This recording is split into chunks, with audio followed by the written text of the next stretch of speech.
Situasi luar biasa melanda Israel, menghadirkan pemandangan yang tak jauh berbeda dengan kondisi sulit yang dialami Gaza. Sebuah musibah ganda berupa kebakaran hutan yang meluas dan badai pasir dahsyat terjadi secara bersamaan pada Rabu 30 April hingga Kamis 1 Mei. Api dengan cepat menjalar, bahkan mencapai wilayah Yerusalem dan area di sekitar Tel Aviv. Tingginya tingkat kerusakan akibat si jago merah ini mendorong Menteri Pertahanan Israel Katz untuk menyatakan status darurat nasional di seluruh negeri.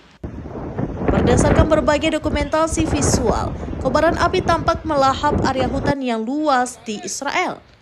Asap hitam tebal pun membumbung ke angkasa, menggelapkan langit dan menciptakan kepanikan di kalangan penduduk. Beberapa warga terlihat terpaksa meninggalkan kendaraan mereka demi menyelamatkan diri dari amukan api. Saat ini petugas pemadam kebakaran terus berjibaku untuk menjinakkan kobaran api yang merambat di antara Yerusalem dan Tel Aviv. Di waktu yang bersamaan, Israel bagian selatan juga diterjang badai pasir hebat. Fenomena alam ini mengakibatkan penurunan drastis pada jarak pandang. Keadaan semakin genting karena angin kencang yang berhembus kencang turut memperparah kobaran api yang tengah melanda. Rekaman video memperlihatkan betapa dahsyatnya badai pasir yang menerjang Beersheba, sebuah kota di gurun Negev, Israel Selatan. Dalam visual tersebut, kota gurun itu tampak perlahan tertutup oleh awan debu raksasa.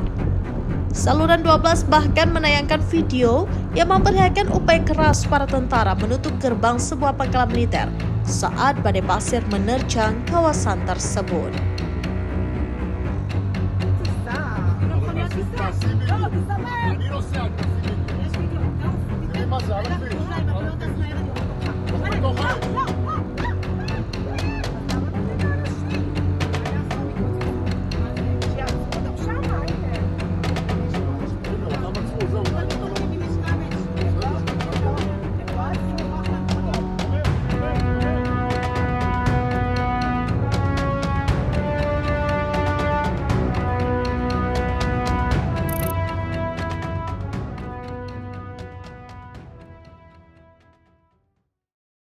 Download Tribun X sekarang, menghadirkan lokal menjadi Indonesia.